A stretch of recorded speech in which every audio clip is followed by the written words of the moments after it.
ആ കഥയിലൂടെ മാരകമായ ചക്രവ്യൂഹത്തിൽ ജീവിക്കാനുള്ള അറിവ് അവർ നേടിയിരുന്നു അത്രേ. എന്നാൽ നിർഭാഗ്യവശാൽ തന്റെ അമ്മ ഉറങ്ങിപ്പോയതിനു ഫലമായി ചക്രവ്യൂഹത്തിൽ നിന്നും പരുക്കേൽക്കാതെ പുറത്തു വരുവാനുള്ള വിധി ഗ്രഹിക്കാൻ കഴിയാതെ പോയി അവന്. തിക്കുതക തത്തോക തിക്കുതക തത്തോക തത്തോക തിക്കുതക തേയി തത്തോക തിക്കുതക കിടന്നിരുതി തത്തോക തിക്കുതക കിടന്നിരുതി തത്തക്കിടന്നിരുതി തത്തക്കിടന്നിരുതി തക ധീം തക തേയി തക താജണു താജണു. അങ്ങനെയിരിക്കെ പിന്നീട് കുരുക്ഷേത്ര യുദ്ധത്തിങ്ങൾ ചക്രവ്യൂഹത്തിലേക്കായി കൗരവർ പാണ്ഡവരെ വെല്ലുവിളിക്കുന്നു. എന്നാൽ പാണ്ഡവരുടെ പക്ഷത്താകട്ടെ ഈ ചക്രവ്യൂഹ ഭേദനം അറിയാവുന്ന രണ്ടു പേർ കൃഷ്ണാർജുനന്മാർ.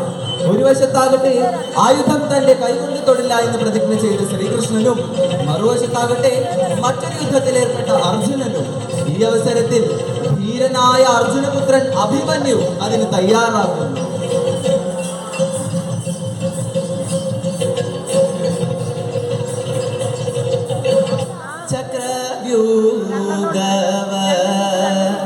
ರಚಿಸಿತ ನಂದೇ ಕಲಶಜ.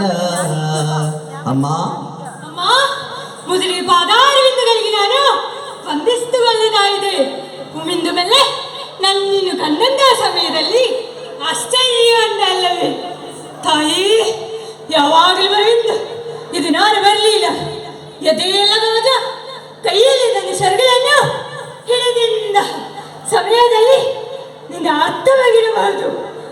ನಾನು ಯುದ್ಧ ಕ್ಷೇತ್ರಕ್ಕೆ ಹೊರಟು ನಿಂತಿದ್ದೇನೆ ಎಂಬುದಾಗಿ. എന്നാൽ തന്റെ ഏക മകനെ നഷ്ടപ്പെടുന്നു എന്ന ഭയത്തെ തുടർന്ന് കാതരയായ അമ്മ സുഭദ്ര അനുവാദം നിഷേധിക്കുന്നു. ചക്രവ്യൂഹവരചിസിത നന്ദ്യേ കലശജ എന്ന വിക്രമ തോരനു പുരവന്തെ നനീക. യുദ്ധത്തിനായി പുറപ്പെടുന്ന യോദ്ധാവിനെതിരെ നിൽക്കുന്നവരാരോ അവർ മറ്റാരുമല്ല എന്നാൽ തന്റെ ഉച്ച ശത്രുവാണെന്നാണല്ലോ. അതിനാൽ അവളെ ഇല്ലായ്മ ചെയ്യാതെ അഥവാ ജയിക്കാതെ അവിടെ നിന്നും മുന്നേറാനാവാത്ത അഭിമന്യു തന്റെ അമ്മയ്ക്ക് ചുറ്റും 3 പ്രാവശ്യം പ്രദക്ഷിണം വയ്ക്കുന്നു.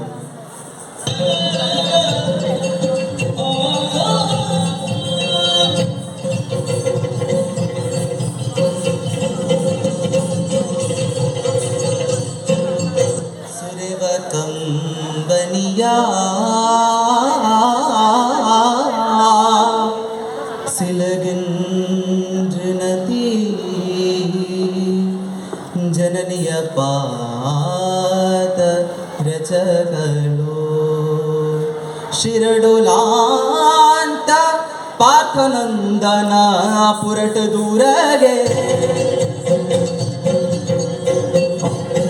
ഇങ്ങനെ തന്റെ അമ്മയെ മനസ്സിൽ ആദരിച്ച് മൗനാനുവാദത്തോടെ ഇതാ അഭിമന്യു ആ ധീരകുമാരൻ ചക്രവ്യൂഹ ഭേദനത്തിനായി പുറപ്പെട്ടു കഴിഞ്ഞു.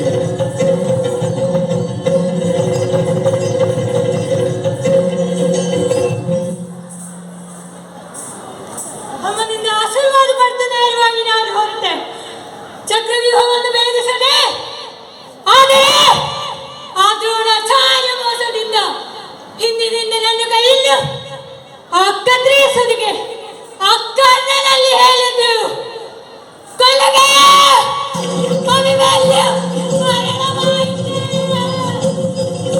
ಇದುವೇ ಅಭಿಮನ್ಯುವಿನ ಕಥೆ. ಈ ಕಥೆಗೆ ಮಂಗಲವಾಗಲಿ.